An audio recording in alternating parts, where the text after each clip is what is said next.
आजकल के एक रेप्ते में धरती चाटने वाले लड़के भी माथे पर आड़ा टीका लगाकर, आंखों में काजल लगाकर और कंधे पर काला गमछा डालकर कोहिनूर बने फिर रहे हैं, जबकि वो ये भी नहीं जानते कि आखिर कोहिनूर कौन था और उसके साथ क्या हुआ था। अगर आप भी कोहिनूर के बारे में पूरी जानकारी जानना चाहते हैं तो पूरा वीडियो जरूर देखें। आवश्यक सूचना, हमारा उद्देश्य किसी भी व्यक्ति विशेष, जाति, धर्म या संगठन को ठेस पहुंचाना नहीं है। इस वीडियो में बताई गई जानकारी इंटरनेट पर उपलब्ध जानकारी को इकट्ठा करके दी गई है।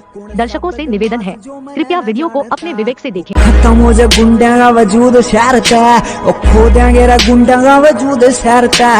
आज की कहानी है मध्य प्रदेश के उज्जैन के गैंगस्टर दुर्लभ कश्यप की, जिसने मात्र 20 साल की उम्र में ही अपना खौफ लोगों के मन में बैठा दिया था। जिस उम्र में युवक अपने भविष्य की चिंताओं में उलझे रहते हैं, उतनी उम्र में दुर्लभ के ऊपर आधा दर्जन से अधिक आपराधिक मुकदमे दर्ज थे। हालांकि अब दुर्लभ कश्यप इस दुनिया में नहीं है, पर उसके नाम पर अब भी कई गैंग सक्रिय हैं। तो आइए जानते हैं दुर्लभ कश्यप के जीवन के ऐसे पहलुओं के बारे में जिनसे आज के पहले आप भी अनजान होंगे। मध्य प्रदेश के उज्जैन में साल 2000 में जन्मा दुर्लभ कश्यप, जो कि उज्जैन के जीवाजीगंज क्षेत्र के अब्दालपुरा निवासी मनोज कश्यप का पुत्र था। दुर्लभ के पिता पहले मुंबई में व्यापार करते थे, लेकिन बाद में वह इंदौर आ गए।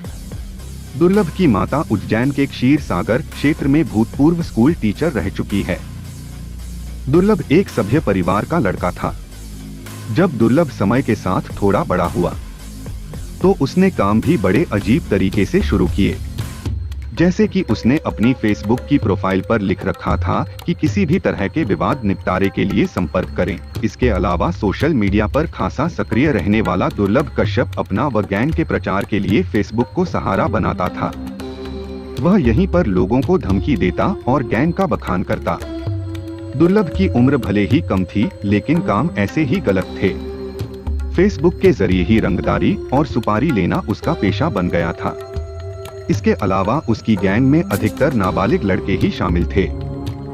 दुर्लभ कश्यप सोशल मीडिया के जरिए धमकी देने के अलावा अपनी ड्रेस के कारण भी चर्चा में रहता था। आंखों में काला सूरमा, माथे पर गोल तिलक और कंधे पर काला गमछा उसकी और उसकी गैंग की पहचान बन चुकी थी। अक्सर हथियारों व गैंग के साथ सोशल मीडिया पर फोटो डालने के लिए मशहूर दुर्लभ की गैंग में अधिकतर उसी से प्रभावित करीब 100 से ज्यादा 16 से 18 वर्ष की उम्र के लड़के थे। इन्हीं कारनामों के चलते लोग उसे उज्जैन का डॉन भी कहने लगे थे। दुर्लभ कश्यप अपनी गैंग के सहारे इलाके में रंगदारी, हफ्ता वसूली और लूट जैसी वारदातों को अंजाम देता था। 18 साल की उम्र में ही दुर्लभ और उसकी गैंग खौफ का दूसरा नाम बन चुकी थी और उस पर करीब 9 मुकदमे दर्ज हो चुके थे।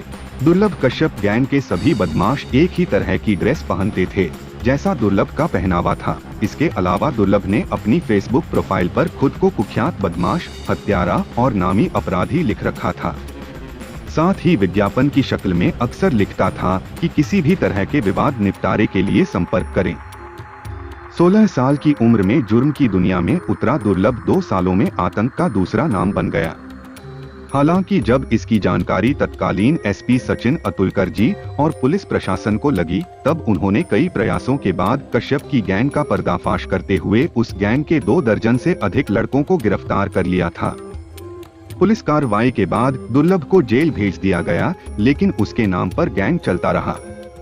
साल 2020 में कोरोना के दौर में सभी कैदियों की तरह उसे भी रिहा किया गया। 6 सितंबर 2020 में वह रात को घर से बाहर निकला तो रास्ते में चाय की दुकान पर दूसरी गैंग से गैंगवार हो गई, जिसमें शाहनवाज और शादाब नाम के 2 बदमाशों ने दुर्लभ को चाकुओं से गोदकर मौत के घाट उतार दिया। उस पर 30 से ज्यादा बार चाकू से हमला किया गया था।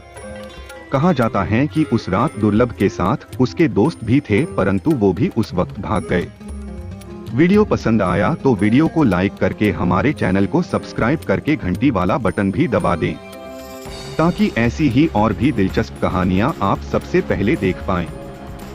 कहानी का सारांश यह है कि हमें कभी भी गलत रास्ता नहीं चुनना चाहिए, हमेशा सत्य की राह पर चलना चाहिए। कहा गया है कि सत्य परेशान हो सकता है, लेकिन पराजित नहीं।